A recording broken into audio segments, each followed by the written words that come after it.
What's up, everybody? I'm Caleb Ochoa, also known as NFL Caleb 22, and this is Ben the NFL, week number 6 of the NFL season. And as always, here with me, I got my co-host Derek Wesley, also known as DWeezy. What's going on, man? Man, ready to get into these lines because, had a real good week coming off my best week yet. So, excited to get into week 6 and to see what we can find and, do what we try and do every week and make these people some money. Well, I'm glad you had a good week because I didn't have such a great week, but I've just been on a huge cold streak. But we'll say what's up to my dad. What's going on? Um, but yeah, not so good for me. But I'm trying to get better, but it's not working out for me too well. But before we get into our 5 best bets of the week, we have to recap what happened in week 5, and we'll start off with the numbers here, and we'll go into it. The one number that caught my eye was that road favorites overall this season have been 18-14. They're winning at a 56.2% percentage at against the spread, which is really good. And in week 5, they were 4-2, winning at a 66.7%. Road favorites did well last week. Road dogs did well as well. 6-2 in week 5, and road teams against the spread were 10-4. So road teams, road favorites, all kinds of road um, teams were doing well this season and this past week. And then still no really edge on the over and unders. There was at least last week there was 9 overs, 5 unders, but still overall there's not much of an edge there. But yeah, a lot of road teams winning here. Well, we did touch on road favorites being something to look out for a few weeks back. I know we started out the beginning of the season with road favorites really dominating against the spread. So I can't say I'm too shocked there. Um, with the game totals, I think we're starting to, we're seeing that even out some as, the books sharpen up the numbers. We get a better idea of some of these offenses and defenses. Um, Indiana being a great example. Nobody thought that this offense was going to be able to do what it is doing on a weekly basis. So, potentially with them as an example, you find the game totals maybe lower than where they should be given the level of production we've actually gotten from Indiana. So now that we're, getting to week 6, about middle of the season, books are able to adjust to some of these surprises, injuries out there, things of that nature. So, when it comes to something like the game totals and things like that, not too shocked that we see that sort of evening out, but it is worth noting, road favorites, something to watch out for moving forward throughout the season. Yeah, and we'll go to my record, and what that was what I won off of is my best pick was a road favorite in the Lions -10 at the Cincinnati Bengals. Yeah, this one was a pretty easy one for me.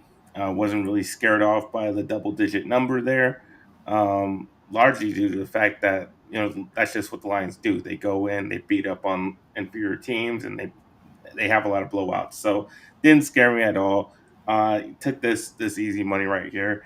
And before the season, we thought this Lions team might take a step down because they have the new coordinators, and after week 1, you might have saw some impact there. But since week 1, they have been pretty damn dominant with scores of 52, 38, 34, 37. They look like they went on a hell of a roll, and I don't really know if it's going to be stopping anytime soon. And the Bengals just kind of got steamrolled here, just in the path of like a Lions team that's been playing awesome. So yeah, it was a good win for me there. Yeah, the Lions have been an offense that I've gotten behind a couple of times this season. And, it's one of those teams to watch out for, especially if you like playing overs, whether that potentially be the game total, which given how the Lions are playing, it doesn't matter where the books set the number are. The Lions are going to damn near cover the total themselves. So if you get any offensive production on the other side, it makes trying to get over that number even that much easier.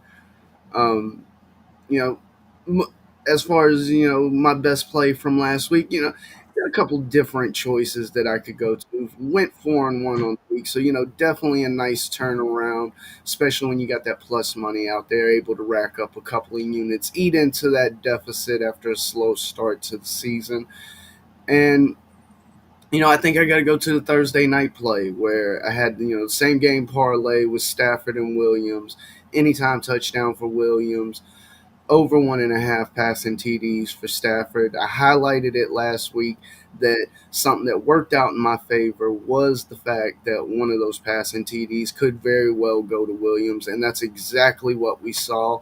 I even hinted at the fact that the Rams didn't need to win this game, and given the way things turned out, I seem to be pretty on the number there as got my anytime TD with Williams, got over the number with Stafford, was able to get that plus 142, and just another win to go along with a pretty good week.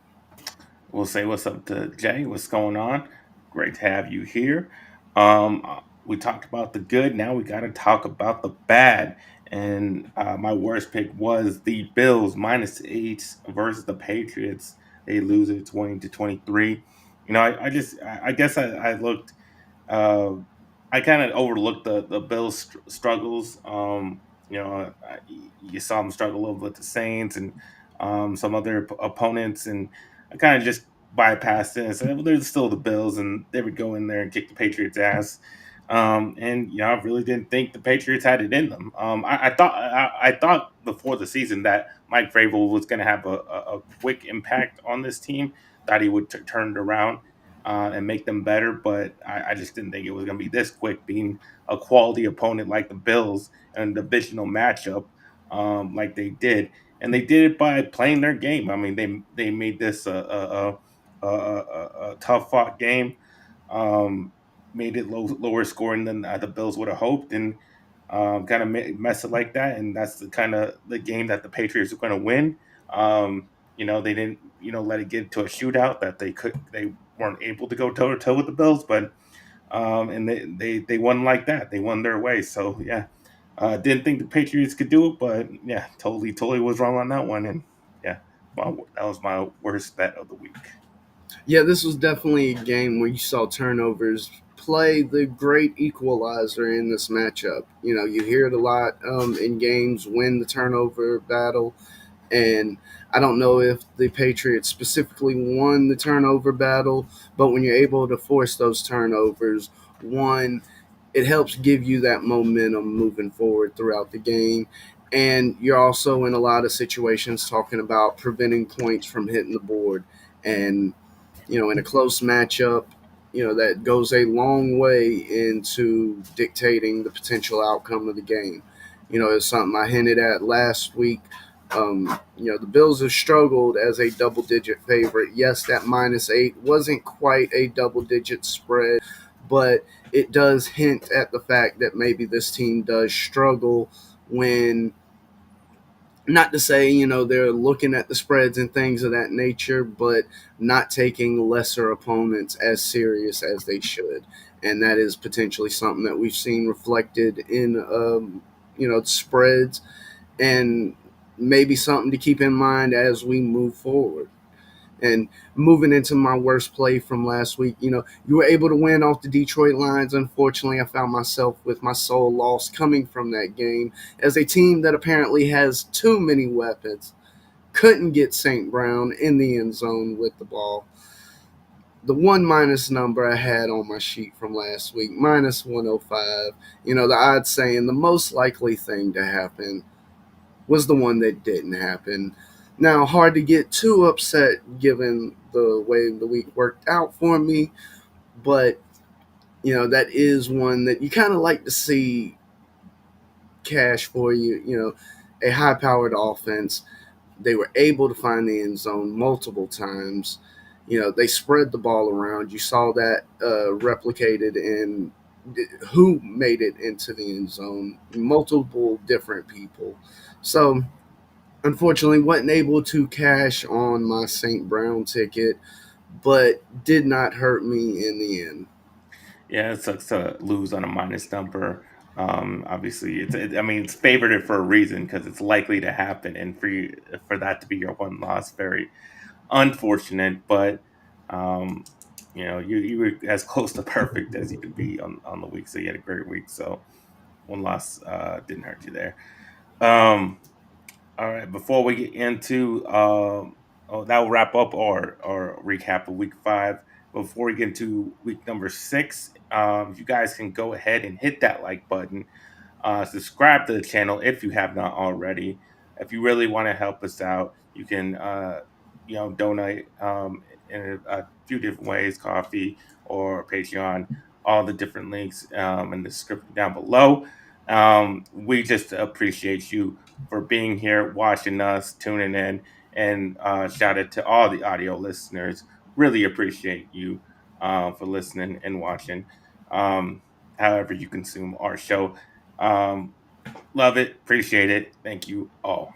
Now we will get into our 5 best bets of the week. And since you had the better week, you can start us off with your first bet. Well, I'm going back to Thursday night football. We got, a divisional matchup, one that's been, heated over the years to, sorts, but going to, you know, a less sexy play, going to an under. Cam Scatterboo, under on his Russian prop. I believe the number's at 47.5. We're talking about this matchup all coming down to the trenches. Can the New York Giants offensive line take care of the defensive line of the Eagles? And I do not believe that's going to be the case. We've seen Scatterboo go over this number in the past 3 games, but when you compare those defenses, especially when we're talking about the defensive lines, to what I expect we will see from the Eagles, it's a completely different scenario. We're also talking about a matchup. You got a rookie quarterback. You got a offense who is lacking weapons, much due to injury. No Neighbors as he's gone for the season. Slayton's out for this game. Tracy Jr. finds himself on the injury report this week, so there's some questions. How much will we see him? There's even, some concerns about Jackson Dart with the hamstring that he's dealing with. So, you know, Scatterboo's looking like the only offensive weapon for this team, and you don't want to get one dimensional, especially against a defense that can play to the level that the Eagles do. And I think, we've seen them struggle some on the defensive side of the ball this season. But when you're talking about a matchup where one, put the pressure on the rookie running back and also take away the run game and put the pressure on a rookie quarterback who's lacking pretty much anybody to throw the ball to. So I think, 47.5 isn't the highest of numbers, but I do think it's more than possible that we see him finish with a number under that total. You're taking the under when that's all they have? That's all they can go Exactly. to? Exactly. Wow. We're talking about the defense being allowed to just basically sit on the run. We're talking a defense. Like I said, this is going to come down to the trenches, and if you can't get going, if you're getting hit in the backfield, even if you're able to shed a blocker or two, what could have potentially been a 3-4 yard run when you're starting basically 2-3 yards behind the line of scrimmage, you're only actually talking about picking up a yard or two. Okay, I mean you've been doing better than I have, but I don't know. I don't know. I think they're gonna have to lean on that run game, and like you said, I don't think the Eagle defense has been that great, or I don't even think the Giants offensive line has been as bad as that they have been in past years. Um, so I mean the one thing they could do is give it to Scatterbo, and I don't know. I think they're gonna lean on that, and if that's the successful thing they do in this game, that might hurt you. But like you said, you've been doing better than me. So what do I know? All right, I'll get to my first bet, and that would be the Broncos -7 at the New York Jets. The last time I bet on an international game, I did get it right. Steelers against the Vikings. So I'm gonna try my luck again. um, um, overseas. I think it has been established that the Jets are probably the worst team in this league. They're playing definitely playing the worst football. They haven't won a game. They haven't had a single turnover in a game. The Jets were held to 3 points at halftime by my horrible Cowboys defense. So they can't produce any points either. Um, and that has been, that's mainly because Justin Fields hasn't been very good at quarterback for them. Broncos coming off a great comeback win, upset win versus the Eagles. I think that can be the start of the Broncos really getting on a roll here. And especially that when they're gonna demolish the Jets in this game. So I think that's be the start of it. They have a great pass rush, and we saw the Cowboys get 5 sacks last week, and we had no pass rush. So if we can do that, I'm pretty sure the Broncos can do that. So I definitely think Broncos are going to blow them out. Broncos -7. That's the play. Yeah, this was a matchup was looking at. A lot due to the bad play we've seen on the defensive side of the ball with the Jets. Um, I just unfortunately don't have enough faith in the offense of the Broncos to want to tempt the waters with anything. I do feel, there's a good chance that they could win this game big and the Broncos still not score over 20 points. I don't think anybody would be surprised if this game finished something along the lines of 20-3, 20-6. As you mentioned, if a team with no pass rush is getting to your quarterback, imagine what one of the better defenses in the league is going to do to your offensive line and quarterback. So, definitely not looking to back the Jets in this matchup. Um, we've seen the Broncos definitely play not necessarily above their means, but still shocking people, racking up those wins. The AFC West is definitely going to be a interesting division to follow as the season rolls on, and we get closer to seeing who's going to potentially walk away with the division title. Now, going into my next play, we talked about the struggles of Buffalo a little bit earlier, but one player that hasn't been struggling in the Buffalo offense, and that's Dalton Kincaid. This was somebody, I was able to cash with a couple weeks back. He's, been one of the main targets on the team, and, he's produced. He's racking in the targets. He may not be leading the team in receptions, but he's definitely in the top two, I believe, racking up TDs.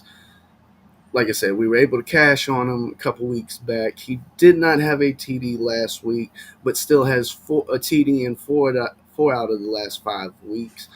Um, and, I also think that, there's great value plus 240 for somebody that's leading or right there at the top in TDs for their team, right there at the top for receptions. He's getting the targets.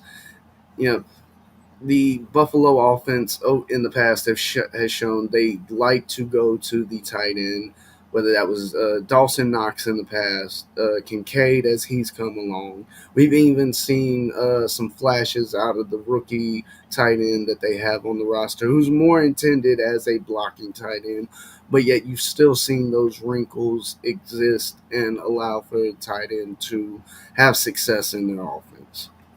See, this is a bet I do like because I will be on this game, and I'm taking the Bills -4.5 at the Falcons. Um, I think good teams bounce back after embarrassing losses. Um, especially when they do it on prime time. I do think the Bills are a good team, and they're not going to get caught off guard like they did in the last game. The Falcons, very up and down. I mean, and that I think their inconsistency on offense is just not going to be enough to keep pace with the Bills, especially with, like you said, with the weapons like their tight ends or their running back James Cook. Ultimately, I just don't think Michael Penix can really get it done. I didn't think the Patriots are going to get done either, but the Falcons just haven't proven really anything this season. Just that they are inconsistent, very up and down. Um, the Bills will be. coming off their loss, very pissed off, and I think they're ready to get back to it. And I just can't see them losing two in a row. So I like the Bills, even laying the 4.5 here. Yeah, I definitely like the Bills from spread perspective. I think -4.5 is just too low. I think there people do have some concerns after what they saw last week against the Patriots. But again, if you're able to hold on to the ball, not have those turnovers, I think it's a completely different game. And we're also talking about the Atlanta Falcons, the same team that failed to score a single point against my Carolina Panthers. And that's no easy task to accomplish. Um, and that being said, that leads me right into my next pick, going to my Carolina Panthers as they take on, a just bad pass defense in the Dallas Cowboys. Going to Tedero and McMillan, looking to rack up his first career TD on the season. He's leading the team in receiving yards. They obviously are going to him with the ball with targets. Over the course of games and weeks, we've seen him be a steady target. We could possibly see the return of Jalen Coker, who last year was definitely a speed threat that helped open up the offense some. Um, we got Jimmy Horn Jr., who's another wide receiver stepping up. They got touches last week, another speed threat. We've seen XL return from injury. Hopefully, he can turn things around a bit. There's also the possible return of the tight end JT Sanders. So you're talking about a lot more weapons out there to help take the pressure and the eyeballs off of McMillan in this game. And I think that will help open up not only McMillan within the pass game, but we're also talking about somebody that's averaging 14.6 yards perception. And when you're talking about taking on a bad pass defense, somebody that can potentially get into space, make people miss, has the speed to get downfield. Plus 140, I like those odds. We'll say what's up to lunch break hot take. What's going on? I much rather have that happen than Rico Dowdle going off in this game. Now, I will say an interesting stat. In the last two games Rico Dowdle has played in Bank of America Stadium, he's had career days. So, game three, who's to say he doesn't go for, another well, 230, 240 yards? I hope we sell out to stop the run, just so he Yes, does, yes, please sell out to stop the especially run. because I of all want I want the man stuff to he be man talking. coverage on the outside. Let me just get Bryce chucking it up to T Mac 40 yards downfield. Yes, give me those matchups. Yeah, we'll see if Bryce Young can throw it to the right target. Well, I mean, we've already established y'all don't have a pass rush. I mean, we got 5 sacks last week. That was against the Bengals. We're not the Bengals. That was against the Jets. Oh, that's just as bad. They have a decent O line. But enough that we'll get into my third bet of the week, and I'll be taking the Seahawks plus 1.5 at the Jacksonville Jaguars. Um, Seahawks coming off a week where they played one of the best, probably the best game of the week. They did fall to another Baker special, but they could have easily won that game against the quality opponent in the Buccaneers. Sam Darnold, led that offense to I think like 4 or 5 straight touchdowns in a row. At one point, Jaguars. Um, they were on pace to lose that game against the Chiefs. I mean, they get the pick six in the red zone, but the Chiefs were about to score and they're about to take a big lead. Um, but of course, that's what kind of the Jaguars thing is to turn over the ball, and that's exactly what happened, and that kind of gave them the win. But you seen that the Seahawks kind of turned over the ball, and they were able to overcome those turnovers and get back into the game and score. So I think they can do that. Even if they do, Sam Darnold does give them one or two. I still think they come back and put up points. And given the spread, very low scoring. It can go either way. But I just think, I mean, even though the Jaguars may have a better record, I think the Seahawks are kind of better. Yeah, I gotta say I like the Seahawks in this matchup. We've seen the Seahawks defensively force a lot of turnovers this season, and you might make the argument that the Jaguars stole one last week. Now, yes, they went out there and got the win. That pick six, that's all on the defense. They made that happen. But you're also talking about at minimum 3 points that would have gone to KC. Um, the Trevor Lawrence touchdown, which has to be one of the funniest touchdowns of all time. Incredible to pull that off, but that's another situation where you're potentially talking about getting 3 points instead of seven.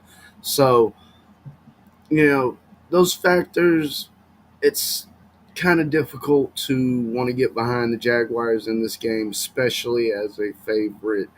So I'd have to lean towards Seattle walking away with this one. Now, moving into my next play, going to do something that didn't work out for me earlier this season. Going to double dip back into another game. Found a number that I just couldn't pass up. Plus 152, Jalen Hurts over 1.5 passing touchdowns going up against this, before mentioned Giants. We're talking about a bad pass defense. And with all the pressure, both internally and externally around Philly's offense, they've been looking to increase the pass production as well as not necessarily pass attempts, but more a focus on the pass game. Not quite sure what we saw last week, as it's one thing not to run the ball with Saquon. It's another thing not to get the ball to Saquon altogether. But we're still talking about a pass defense that's been very efficient. Excuse me, pass offense. Um, Jalen Hurts, even with the struggles that they've had on the offensive side of the ball, has thrown at least 2 touchdowns in the last 3 weeks. And with this matchup, we got Goddard, who's been playing, having a resurgence type of year.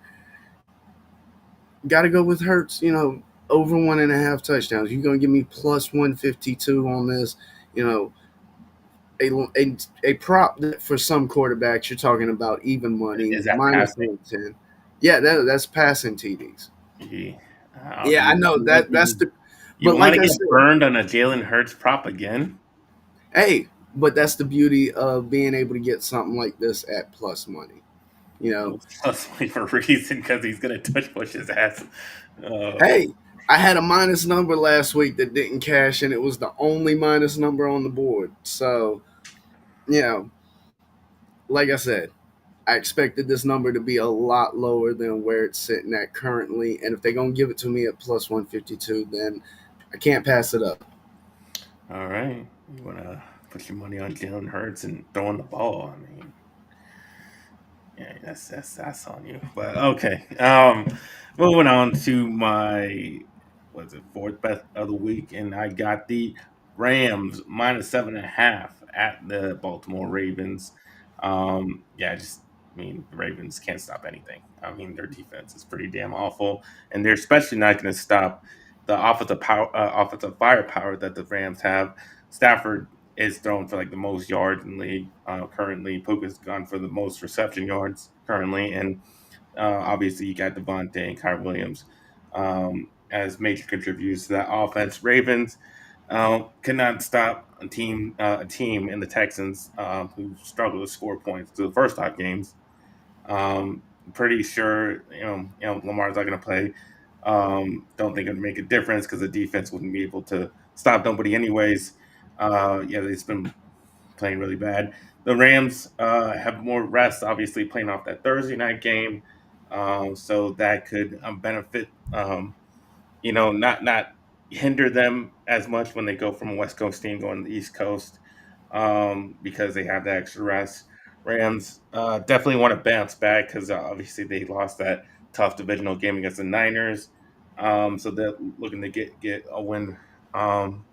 Rams 10-3 against the spread, 7-1 in in the last 8 road games, and Ravens just won in 5 in the last 6 games against the spread. So definitely like the Rams to pretty much do what Texas did and blow them out. Yeah, this is one matchup I really wanted to get into. Unfortunately, a lot of the books didn't have many odds up on this game. I think a lot of that has to do with the uncertainty behind will Lamar Jackson be out there this week. Now, I do not expect him out there this week at all, um, but I do think that creates a little hesitancy behind putting up some of these numbers and props, even if it's for the Rams, because you're talking about such a drastically different game script that the Rams could easily see the ball twice as much, have twice as many opportunities and plays when going up against a bad defense and an offense that can't produce and, achieve first downs, keep lines moving. And I definitely will be looking at some of the odds and props as they come out for this matchup because if this was a scenario where we were talking about a healthy Lamar Jackson, I definitely think it would be a close game. Not to say that I expect that the defense of the Baltimore Ravens would play any better, but when we're talking about a scenario where we're likely to see Baltimore without Lamar, we're going to see that offense struggle drastically for another week. You're talking about the Rams getting more bites at the apple, more possessions, and I think that definitely plays into a lot of different props. I think there's some value potentially behind targeting touchdown market for the wide receivers for the Rams, whether that be Tutu Atwell, who you're probably looking at getting a big number on. I would not be shocked if we see Puka at a minus number or somewhere around even money. Something similar for Devontae Adams, probably in that plus 120, plus 140 range, somewhere in there. Um, you could also look at a couple of tight ends as options for the Rams. But again, we're talking about a bad defense, a bad pass defense. And when you get that combination going up against one of the best offenses in the league and a coach that knows how to scheme his guys open on the offensive side of the ball and take advantage of those defensive mistakes, I think it leans to a lot of overs for the Rams in what could potentially be a very big victory. Now, going to my last play for the week, looking to tie off another good week. 4-1 just doesn't feel quite good enough. Got to go for 5-0 this week. Going to Michael Pittman for the Indianapolis Colts, anytime touchdown, plus 165. I was talking about him earlier. This has been one of the most high-powered offenses in the league this season, and we've seen the production reflect that. Pittman already has 4 touchdowns on the season, 2 of which have come from within the red zone. He's been a solid red zone threat with the Colts, and potentially going up against a team that has struggled in the red zone a little bit. The Arizona Cardinals have definitely struggled on the defensive side of the ball. Um, seeing a number of touchdowns being scored against their red zone defense as well. And so I definitely like how things line up for this matchup. You're talking about a high-powered offense coming in. Was able to cash last week with Warren on an anytime touchdown. Found him reaching the end zone. Looking to repeat that same success on a hot offense. Michael Pittman plus 165. All right, I'll get into my last bet in the week, and I got the Buccaneers -3 at home versus the San Francisco 49ers. And it's just somehow, some way, Baker Mayfield is going to pull out the win. He is playing some of the best football in the league right now, especially getting to his guy, Mekabuka. Um, obviously he's been playing great, stepping up with the injuries at the receiver position that the Bucks have had, and I think it's going to be another back and forth battle. 49ers also been playing really good. They're a really tough team to beat right now, but somehow, like I said, Baker will get it done. I bet on him a lot during this season. He's won more than he's lost. So obviously, just seeing the record, But I think this is a situation, that the West Coast team going to the East Coast could affect it. Maybe not. But 49ers aren't great against the spread, just 4-10 against the spread last 14 games. So it might be a tough one, but I believe in Baker. Yeah, and I think this is a great instance of you being able to get that number at -3 versus -3.5 is really going to work out in your favor because of the potential likelihood that this game ends on a last second field goal, whether that be to, win by a couple of points, win by three. I definitely like being able to have that, the push capability in an outcome. If it does happen to fall right on three, you don't have that hook at -3.5 to worry about. And yeah, unless this game has the Bucks down 10 with about a minute to go, it's definitely hard to bet against the Buccaneers in this I mean, situation. if they are well, I mean, it'd be a push if they score a touchdown, but at least you ain't losing. Yeah. So there's definitely, some matchups that lean towards the Buccaneers being the better play. We did see Mac Jones and Kyle Shanahan go out there and have a hell of a performance. Now, there are some questions about how nicked up will be Mac Jones coming into this week. We saw him get beat up last week.